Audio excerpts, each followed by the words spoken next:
There we go. Recording, yeah.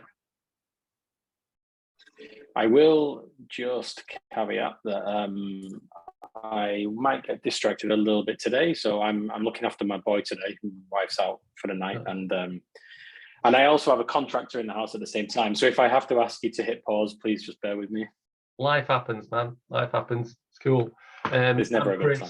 I'm Chris. This is my old friend Rob, and we've agreed to have a brief chat about our different experiences over the last 2 or 3 years. Today is the 1st of February 2023. We've both experienced the last couple of years completely differently.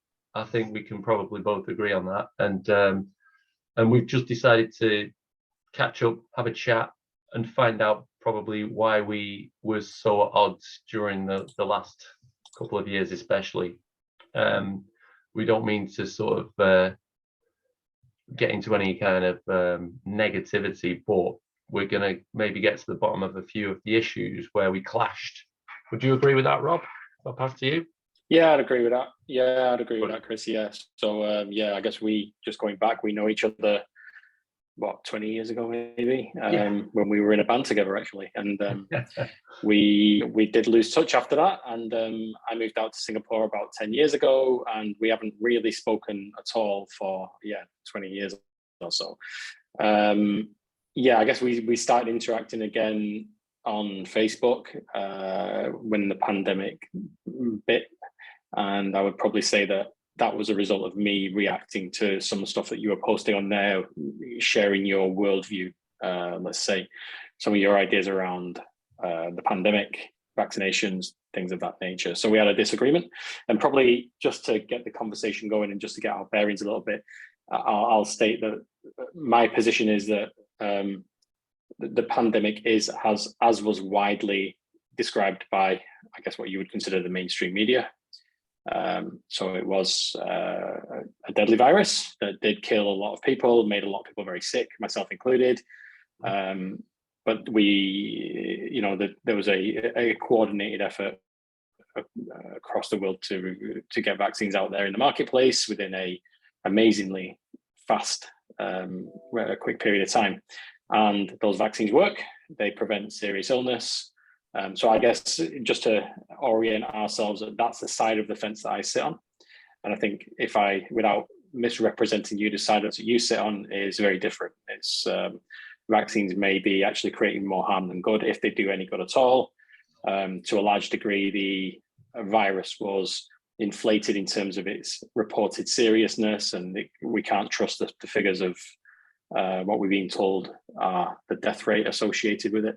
I think that's where you kind of sit. So I guess for this discussion, what I'm hoping to do is, I suppose, perform an exorcism on either one of our views. And I am genuinely on the fence as to which one of our views, if either of them are subject to that exorcism. And maybe what I'll just start with saying is that I think I've probably been accused in the past when shutting down some of the views that are presented by you and others of being quite close-minded. And that I'm really quite keen to address, because I don't believe that's a fair claim, and I think I am quite open-minded. But I reserve the appropriate amount of doubt on pretty much any claim that is made. But again, that is an appropriate amount of doubt. So I don't believe in arguments from authority by necessity. And what I'm hoping to do, first of all, is just ask maybe you a question, Chris, just to get the ball rolling, which is, to what degree are you open to changing your mind with respect to the beliefs that you hold? I think I've been quite clear that I will change my mind if I'm presented with evidence which backs up perhaps some of the claims that you've made. And we can be specific as you want about those claims. And I just love to ask you, what would it take for you to change your mind? Are you open to changing your mind? That's kind of my intro question, I think. How open am I to changing my mind on specific things with regards to what you just said? At the moment, being truly honest, over the last 2 or 3 years, I've read so much on the subject most of the information that I've read from all different sources has only pushed me further into the belief that I hold, which is that I'm very suspicious of Big Pharma. I'm very suspicious of the data surrounding the vaccines. I was very suspicious of the data surrounding the deaths and the cases, and all of the information that I've read since. Not that I've been seeking out specific information to back up my claims or beliefs. No matter where I seek that information, it seems to only back up further what I believe. I'm quite open to changing my mind, but I actually think that what's happening and what has happened, it's patently obvious that I was quite correct in most of my assumptions and beliefs at that point. And I'm yet to hear or see any credible evidence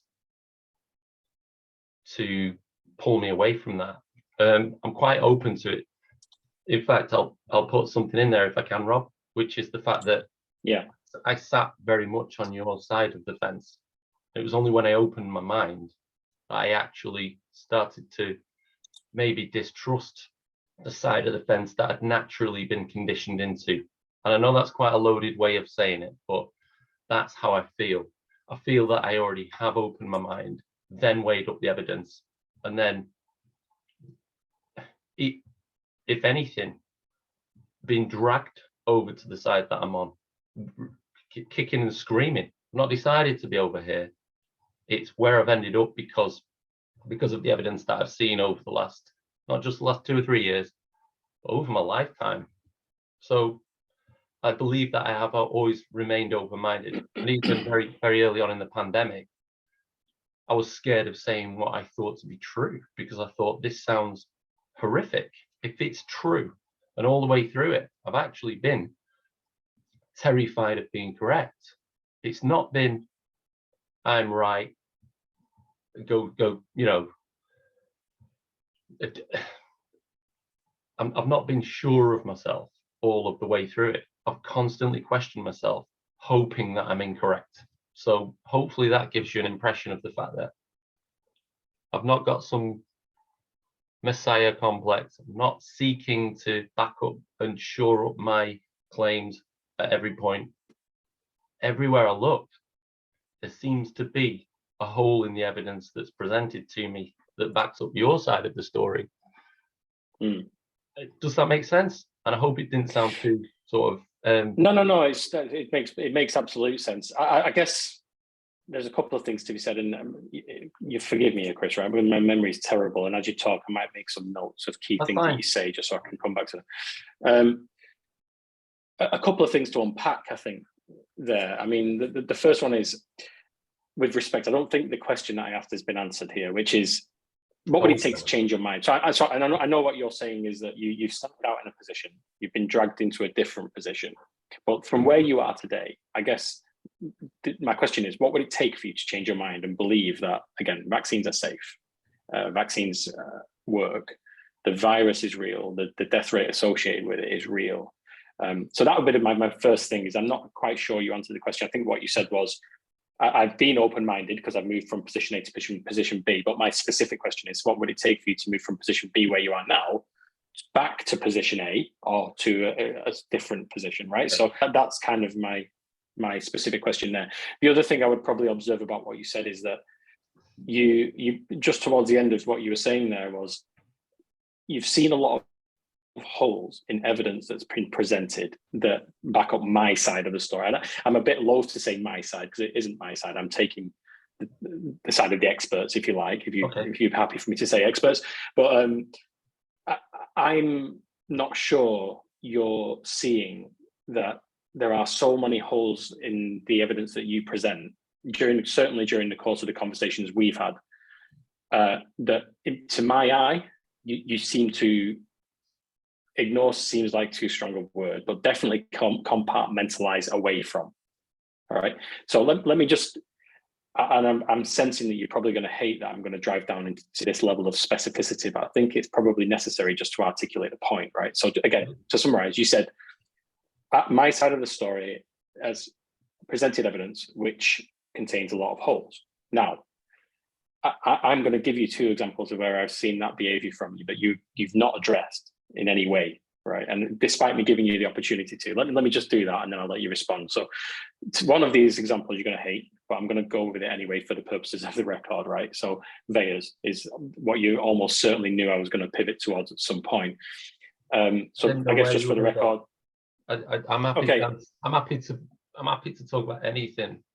So just fire away, shoot from the hip. Go for it. Yeah. Okay. So VEYAs, right? So the summary of this for me would be that in one of the threads, your brother was weighing in on a discussion that you and I were having, and he presented VEYAs, which is the Vaccine Adverse Event Reporting System, right? A US-based system as a source of evidence that vaccines are, let's say, overwhelmingly causing injury, right? So he presented this as, check VEYAs, you'll see everything that you need to see in terms of the danger of vaccines. Now, one thing for me to say here is whenever someone does this, and I really enjoy it actually when someone presents a piece of tangible evidence that I can go and roll up my sleeves and get into and really have a look at, because it's much better than us having a nebulous conversation around, well, just look at the world around you, isn't it obvious, right? Which is what I tend to hear a lot of from people on your side of the fence. Okay. So when someone comes and says, look at this, right, specifically look at this data, that is kind of what I want. And whenever I do that, and I mentioned this to you before, I do it with a 100% open mind. So let me tell you what my frame of mind was when I went and looked at VEYAs. I'd already been vaccinated by this point, bear in mind. And I went into it genuinely a little bit frightened, because what I was worried I was going to see is actually evidence that contradicts what I thought was true, which is that vaccines are safe. And by this point, you know, I can't remember whether or not I'd actually vaccinated my son, but I was certainly thinking about it. My son was 5 years old at the time.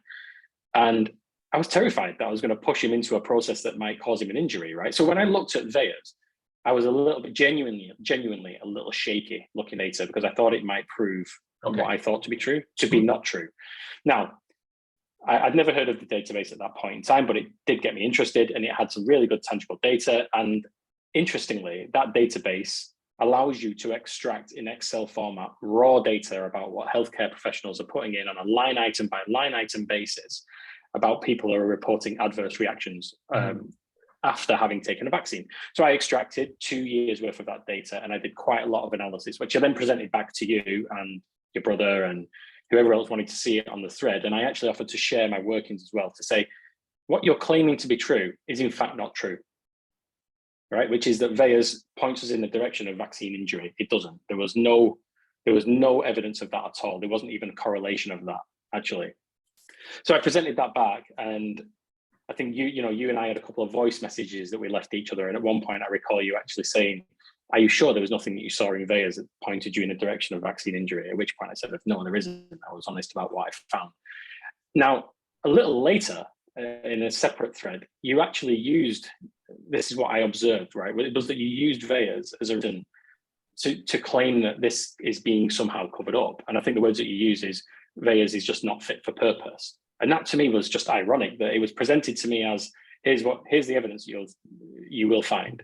I found something contrary. And then ironically, it was presented back to me as, you see, VEYAs is covering up the fact that people are being injured.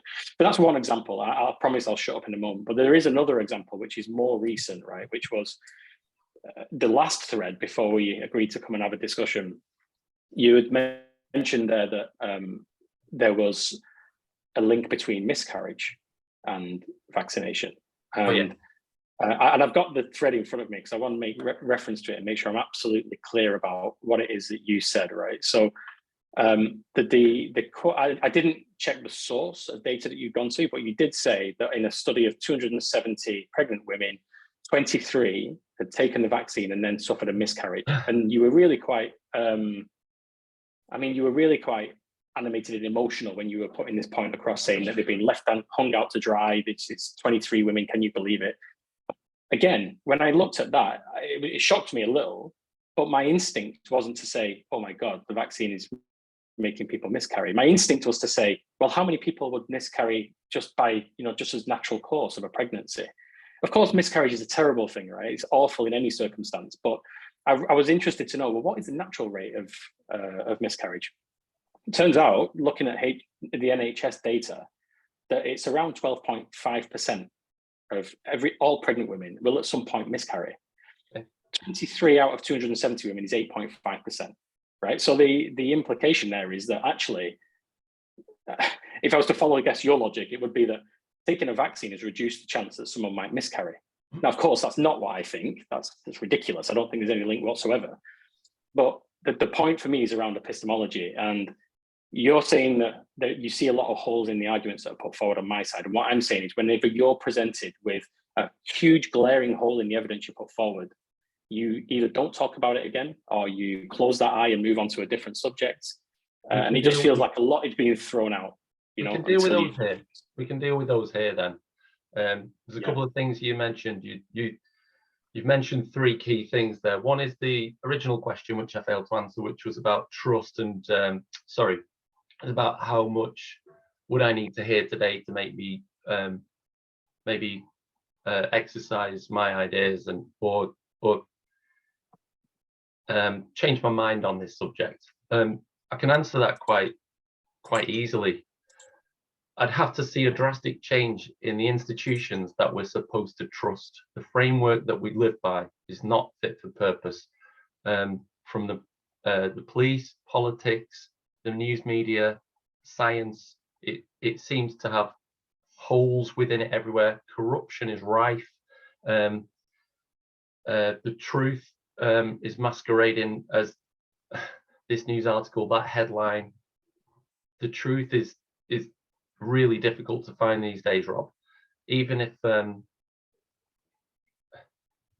in danger here of going off on a tangent here, but for one, I've got a serious issue with, I think we've mentioned this before, over the last 20 years or so, I've had a serious distrust, and that has been a healthy distrust, bordering on cynicism about most of the things that I see, most of the things I witness. For example, over the last 2 or 3 years, I've tried to contact my local MP, which is your normal route of inquiry and discourse. No response, nothing. So you go above that, nothing. Try and open a business in the UK. There's barriers all the way. Try and operate a small business over the last 3 years in the UK. Try and get help. There's nothing. It's the silence from authority is deafening, apart from when they want to tyrannize you. So you would have to demonstrate that those institutions that we are supposed to rely on and that have our best interests in heart have considerably had a clear out or employed people in roles as sort of corruption SARS, etc., for me to return to that field and to trust it. Big Pharma's probably the biggest culprit of that over the last couple of years. Politics and media have a close second. Moving on to your second query, which was the VAERS system, the VAERS system, which was to log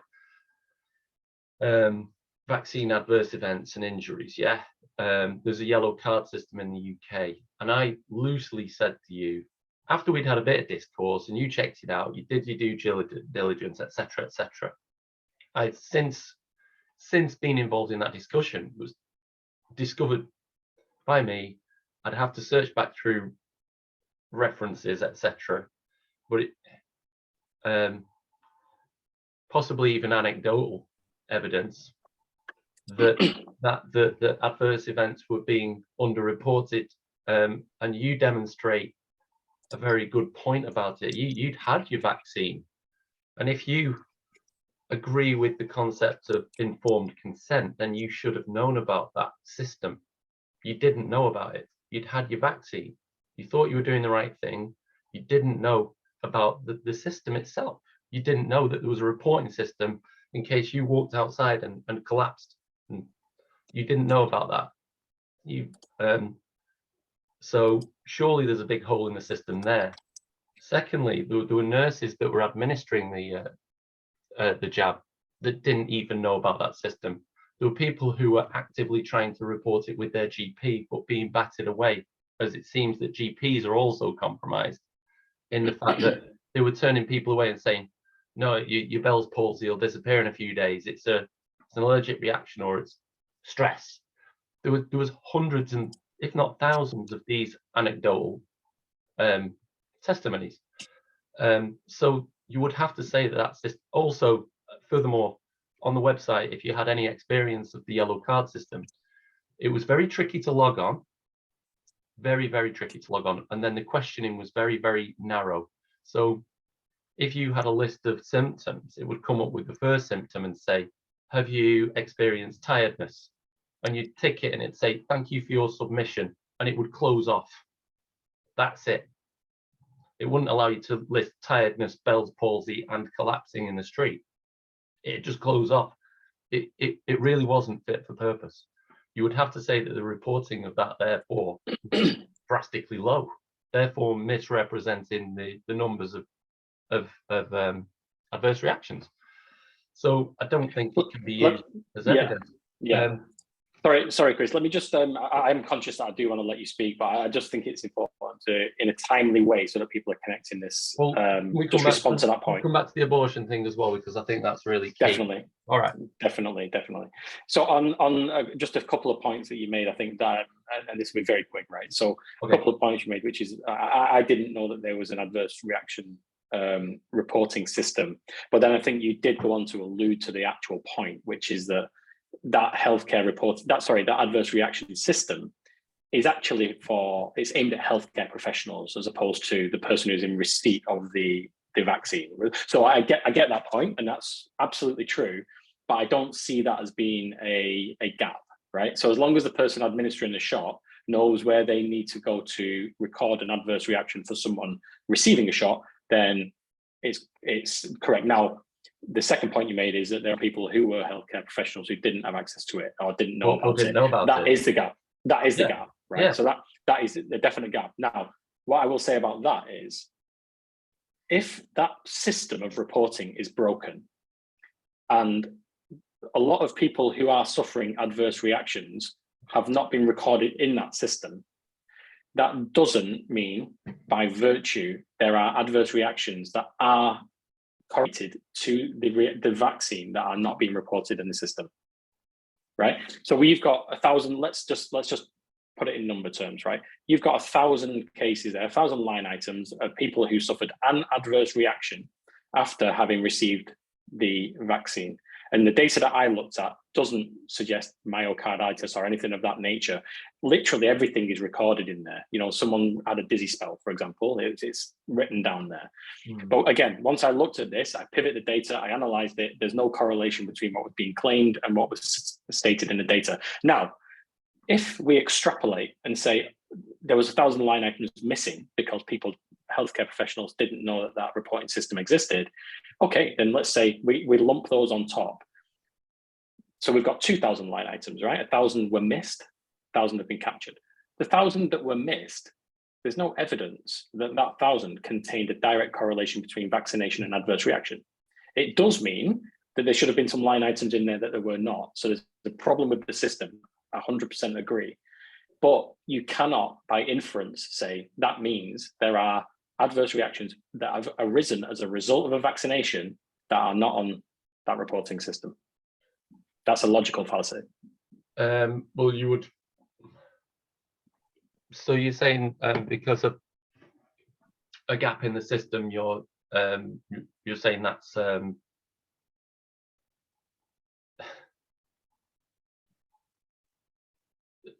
because there's a gap. To be clear, I'm saying because it's in the system, which is bad. Yeah. It doesn't prove the point. Yeah, doesn't mean that there are other unreported vaccine adverse reactions. I would say that. No. That's not quite what I'm saying. It means there almost certainly is adverse reactions that are not being reported, but there is no evidence to say that adverse reaction is as a direct result of receiving a COVID vaccine. In the same way that there is no evidence in the line items that were recorded that it's a direct result of having received a COVID vaccine. That's the point I'm making. Okay, can I do a small thing here and just interject? Yeah. We bookmark it here. What I'm going to say is I'm going to come very quickly to the abortion question, because I think it's very, very important. But then Yeah, let's do that. I think I can very quickly deal with that one. I think it's an oversight on your part. I'm not going to drag you over the coals over it. I think the wording of that statistic might have been missed by you in all good faith. I think the wording of that, I can't remember the exact figures. There was about 270 pregnant women that were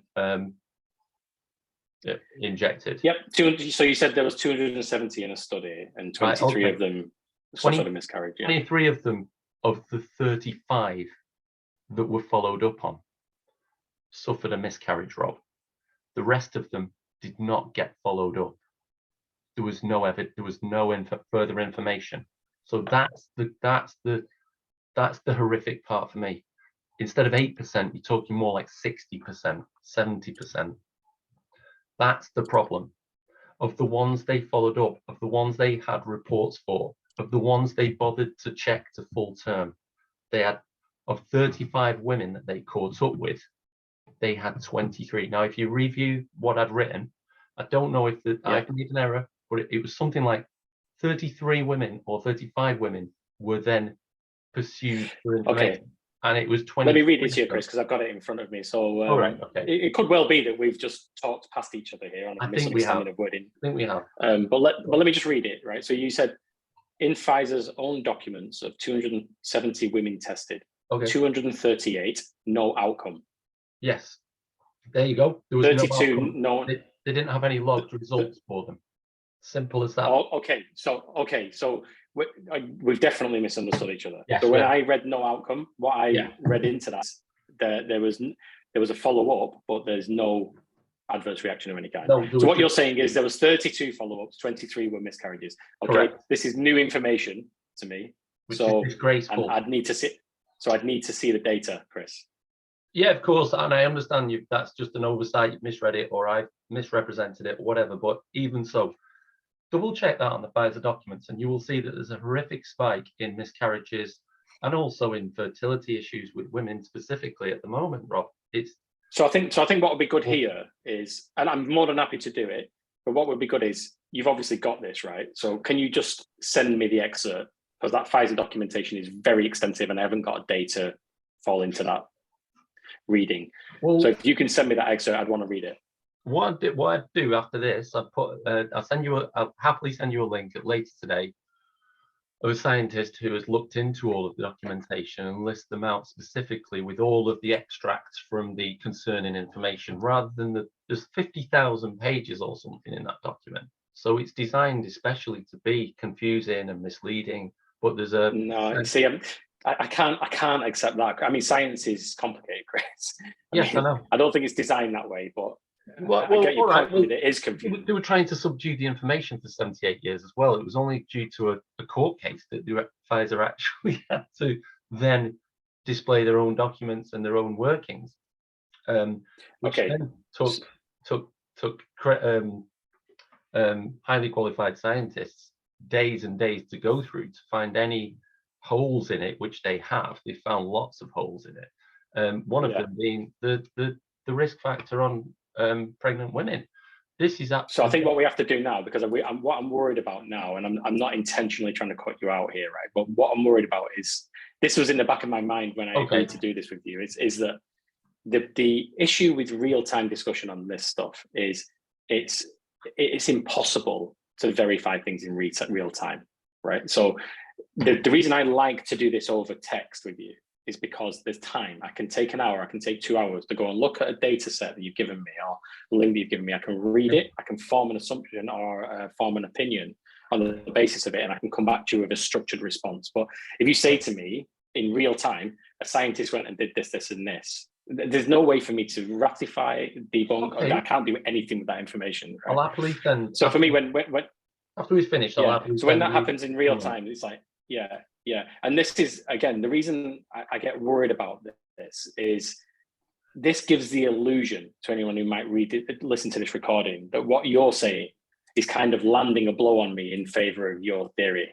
But all I can say about what you give me as a statistic real time is, I can't say anything. because it's something you're telling me. I need to go and do the reading. I need to do it. It's impossible to verify. So it's the Understood. I know you're not doing this I've not landed intentionally, a right? So blow. please don't treat this as I've not landed a blow. But it's kind of a no. I've been reasonable. I've accepted that you possibly misread the information that I initially sent you months ago, and then there's been crossed wires since about that particular subject. I'm happy to send you some further information about that, so you can form your own opinion on that.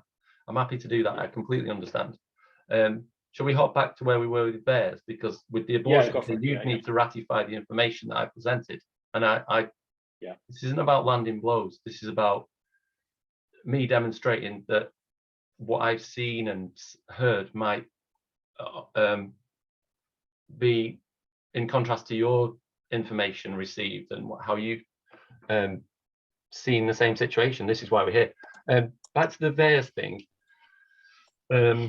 Let's remind ourselves, you were, by the way, it's just flashed up saying that we've got limited time left. We've got 10 minutes left, Rob. So we'd have to be very succinct on it. But the VAERS thing, you were suggesting that there was a gap. Well, there is a gap between reporting and logging, and but because of that, it doesn't necessarily mean that there's a whole raft of people that have had adverse reactions and then not reported it. No, Chris, that's not what I'm saying. So I'd say that there definitely is a raft of people who have likely had adverse reactions and it's not been recorded, right? What I'm saying is, of those adverse reactions, there is no evidence that it's linked to a COVID vaccine yet. But we'll never know because the system put in place was correct. We'll never know. You're absolutely right. We will never know. But you see how making a jump from we will never know to there is vaccine injury is a logical fallacy. I would say that you've been highly what's the word? It would be common sense to believe that there were if there's half a village that have had access to a service and half a village that haven't, and over here you've got 50 people who've had adverse reactions and 0 over here, you would make common sense assumption that there would be other people in the other part of the village that would have had an adverse reaction. Yes, I agree. But again, you can't just say that none of you have because no. Well, Chris, I think you're missing one key point. There's one key bit. This is important. This is important, right? That we get on the same page here, right? Okay. The bit that you're missing is if there's half of the village, let's call it 50 people, in that half of the village who have had access to a reporting system, 50 of them have suffered an adverse reaction after having taken a vaccine, right? There is no evidence that we saw in that VAERS data set that I analysed and presented back that there was a direct correlation between the adverse reaction that was being suffered and the vaccine. Right now, if you extrapolate and say the other half of the village, by virtue of the fact that they haven't had access to a reporting system, are likely to have had somewhere in the region of 50 people with an adverse reaction, then still, of that 50 people, there is no evidence that there is a direct link between the COVID vaccine and that adverse reaction. And that's the bit that I think you're missing. Well, no, I'm not. I've just clicked in with what you mean here. You're saying that the VAERS system is literally not proof that somebody's had an adverse reaction to the COVID vaccine. So it could have been anything else that happened in the last 2 years, and there's a sudden spike in all of these reactions to something, but it might not be the COVID vaccine, even though there isn't a sudden spike. There isn't a sudden spike. Why is there a sudden spike?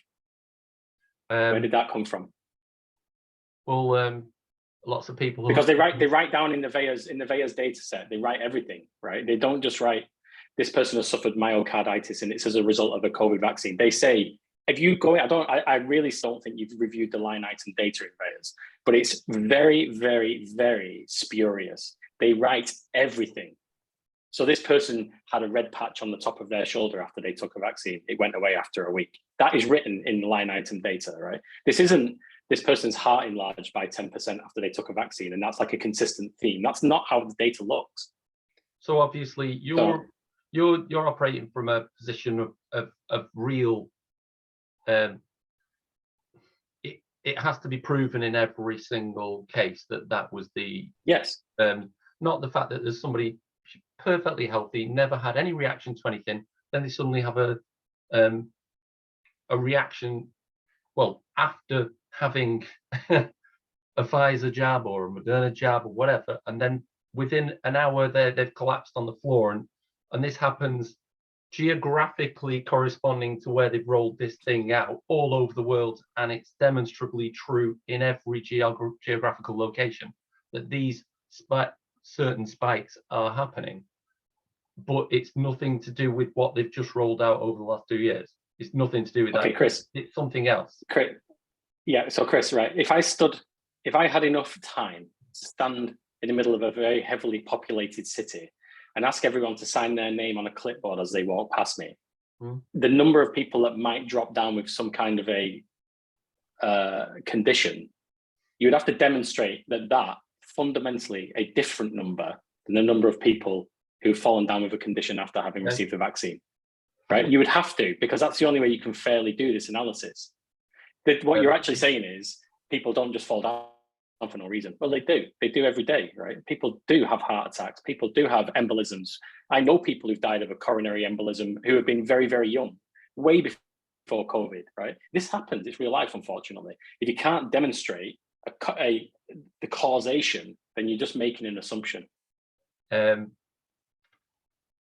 So what evidence would you need to see, Rob? Because obviously if a GP or a medical practitioner has not had the wherewithal or proof or the necessary proof that jab has actually caused those skin blotches, that heart condition, that Bell's palsy, then I'm not certain how you could be convinced.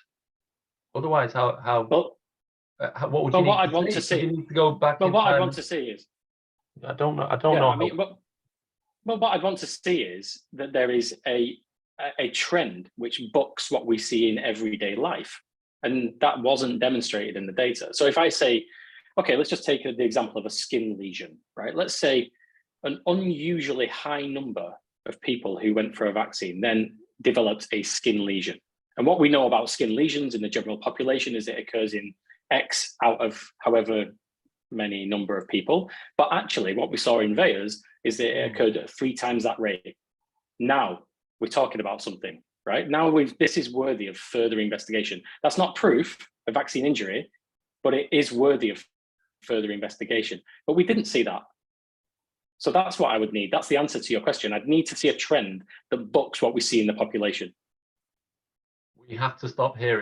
It's less than 1 minute showing on here, Rob. Let's pause and figure out how we can get back together. Well, I'll tell you what, I'll stop